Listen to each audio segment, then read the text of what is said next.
வணக்கம் வணக்கம் நண்பர்களே, நான் உங்கள் அரேஸ் ராபை. இன்னைக்கு நம்ம பார்க்கக்கூடிய ஒரு அருமையான ஸ்டோரி அப்படின்னு சொல்லலாம். தூங்க எந்திரிச்சா பிரச்சனை, தூங்குறதுக்கு முன்னாடி பிரச்சனை, காலையில் பிரச்சனை, விடியற் காலையிலேயே பிரச்சனை, பிரச்சனை பிரச்சனை பிரச்சனை, ஆல்வேஸ் ப்ராப்ளம்ஸ் அப்படின்ற மாதிரி இருக்கக்கூடியது நிறைய பேர் வாழ்க்கையில் இருக்கலாம். ஸோ இன்றைக்கி நம்ம பார்க்கக்கூடிய ஒரு விவசாயியின் வாழ்க்கையில் இந்த மாதிரி தான் பிரச்சனை பிரச்சனை அப்படின்ற மாதிரி. அவர் புத்தரை பார்க்க போயிருக்காரு. ஏன்னா அவர் புத்தரை பற்றி கேள்விப்பட்டிருக்காரு. அவர்கிட்ட போனால் ஏதாவது ஒரு தீர்வு கிடைக்கும் அப்படின்ற ஒரு காரணத்தினால சரி போய் அவரை போய் பார்ப்போம் அப்படின்னுட்டு அந்த விவசாயி போகிறார். அங்கே போய் அவர் புத்தரை வணங்கிட்டு சொல்கிறாரு, எனக்கு ஏகப்பட்ட பிரச்சனை. அதாவது நான் ஒரு ஏழை விவசாயி. சில சமயம் மழை பெய்யும், சில சமயம் மழை பெய்ய மாட்டேங்குது. அதுவும் ஒரு மிகப்பெரிய பிரச்சனையாக இருக்குது. எனக்கு கல்யாணம் ஆயிடுச்சு, எனக்கு மனைவி இருக்கா, அவள் சில நேரம் அன்பாக இருக்கா, சில நேரம் பார்த்தீங்கன்னா எப்போ பார்த்தாலும் சண்டை போடுறா அப்படின்ற மாதிரி சொன்னார். இதில் எனக்கு ஒரு மகன் இருக்கான், அவன் என்ன மதிக்கவே மாட்டான். இதில் என் மகனுக்கு ரொம்ப சப்போர்ட்டாக என் மனைவி இருப்பான். இதனால் வீட்டில் பார்த்தீங்கன்னா எப்போ பார்த்தாலுமே பிரச்சனையாக இருக்கும். அக்கம் பக்கத்தில் இருக்கிறவங்கலாம் கூட என்னையே புறங்குறதெல்லாம் இருக்கிறாங்க, என்னை பற்றி தான் தப்பாக பேசுகிறாங்க, இப்படின்னு என்னை சுற்றி இருக்கிறது எல்லாமே மிகப்பெரிய பிரச்சனையாக இருக்குது அப்படின்னு சொல்ல புத்தர் அமைதியாக கேட்டுக்கிட்டு இருந்தார். கேட்டு முடித்த உடனே கடைசியாக சொன்னார், கண்டிப்பாக என்னால் உன் பிரச்சனையை தீர்த்து வைக்கவே முடியாதுப்பா அப்படின்னாரு. உடனே இந்த விவசாயிக்கு கோபம் வந்துடுச்சு. என்னது இவ்வளோ பெரிய மகான உங்களை என்னென்னமோ சொல்கிறாங்க இந்த ஊரில், உங்களால் பிரச்சனையை தீர்த்து வைக்க முடியாதா? அப்போ நீங்கள் எதுக்கு புத்தர் அப்படின்னு பயங்கர கோபமாயிட்டார். உடனே அதுக்கப்புறம் பொறுமையாக புத்தர் சொல்கிறாரு, கொஞ்சம் சாந்தமாக இருப்பான். பிரச்சனைகள் ரெண்டு வகை. அதாவது நமக்குள்ளார கண்ட்ரோல் வச்சிருக்கக்கூடிய சில பிரச்சனைகள் இருக்கும். சில பிரச்சனைகள் அன்கண்ட்ரோலபிள் அப்படின்னு சொல்லலாம். என்னப்பா இது கண்ட்ரோலபிள் அன்கண்ட்ரோலபிள் அப்படின்னு சொல்றீங்கன்னா, ஸோ உங்களுக்குள்ளார இருக்கக்கூடிய சில பிரச்சனைகள், உங்கள் கட்டுப்பாட்டுக்குள்ளார வச்சிருக்கக்கூடிய சில பிரச்சனைகள், உங்கள் கட்டுப்பாட்டுக்குள்ளார இல்லாத சில பிரச்சனைகள் அப்படின்ற மாதிரி சொல்லும் பொழுது, so what are uncontrollable problems அப்படின்னு கேட்டிங்கன்னா, டெத், அப்புறம் இந்த டிசீஸ், இந்த மாதிரிலாம் இருக்கக்கூடிய சில பிரச்சனைகள் இருக்குது பார்த்தீங்களா. கண்டிப்பாக டெத் இஸ் இன்னெவிட்டபிள்.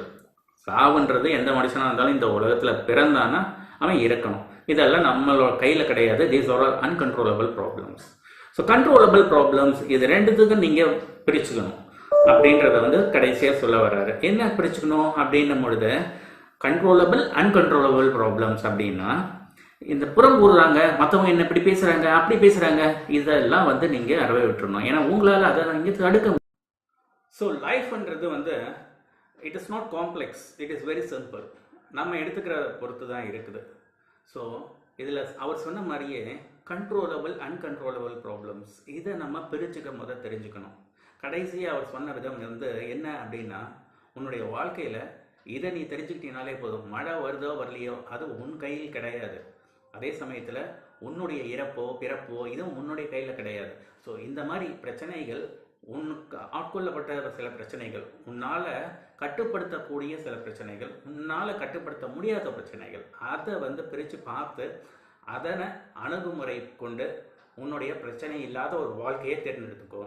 மேலும் பார்த்தீங்கன்னா, நீ சொன்ன லிஸ்ட்டை பார்த்தீங்கன்னா ஒரு மிகப்பெரிய லிஸ்ட்டாகவே இருந்தது. கிட்டத்தட்ட ஒரு 90 பிரச்சனையை சொல்லியிருந்திருக்கேன், 89 பிரச்சனையை சொல்லியிருப்பேன். அதில் 90வது பிரச்சனை என்ன அப்படின்றது ஒரு பிரச்சனை இருக்குது. அதை சால்வ் பண்ணிட்டேன்னு வச்சுக்கேன், பிரச்சனையே கிடையாது. அது என்ன பிரச்சனை சொல்லுங்க அப்படின்னு கேட்டிருக்காப்புல. கேட்ட உடனே அது வேற எந்த பிரச்சனையும் கிடையாது, நீ பிரச்சனையாக பார்க்கக்கூடாது அப்படின்னு. பிரச்சனையாக பார்க்கக்கூடாது. ஆமாம், எந்த ஒரு பிரச்சனையும் சரி, வாழ்க்கையில் எல்லாருக்கும் பிரச்சனை இருக்க தான் செய்யுது.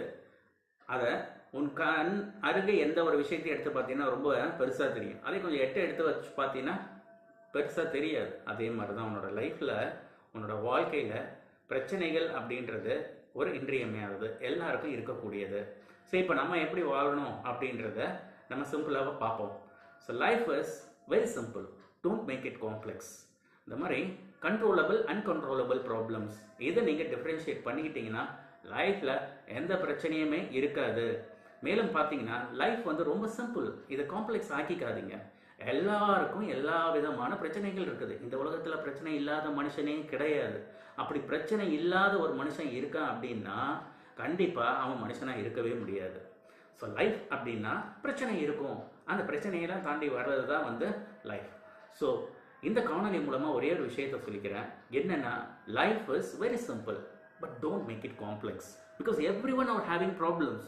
Problems are numerous in life, but the thing is, you have to differentiate between controllable problems and uncontrollable problems. If you can differentiate both these things and tackle it in a very simple manner, then everything is so simple and nothing is complex in your life.